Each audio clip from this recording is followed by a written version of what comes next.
Okay guys, hari ni saya tersalah buat air tau. Sepatutnya dia nak matcha latte. Tapi saya tak tahu. So saya terambil green tea tu. Bertuah kan masa saya buat. Tapi tak apalah. Nampaknya saya yang kena minum lah. Yang nak buang bazir pula kan. Tapi air dia tak panas sebab tadi ordernya pukul dekat maghrib tadi. So minum je lah.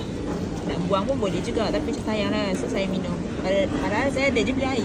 Saya beli karamel latte sebab perut saya sakit. Okay, ni kisah dia. Air ni ada orang order tadi. Dia nak air matcha latte. Tapi saya tak tahu nak buat. So saya call lah Abang Mat. Abang Mat macam mana ni? Macam mana? Abang Mat kata cuba cari serbuk semua kan. So saya pun carilah serbuk. Tapi masa tu saya dah buat air ni sebab bunyi Grab tu dah bunyi banyak kali ting.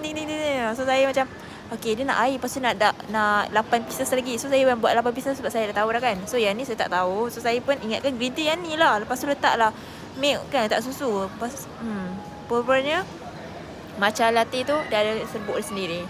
So saya pun tak apalah, ni dah terbuat dah kan. So air sekarang dah sejuk sebab saya buat tadi dalam pukul 7 lebih lah.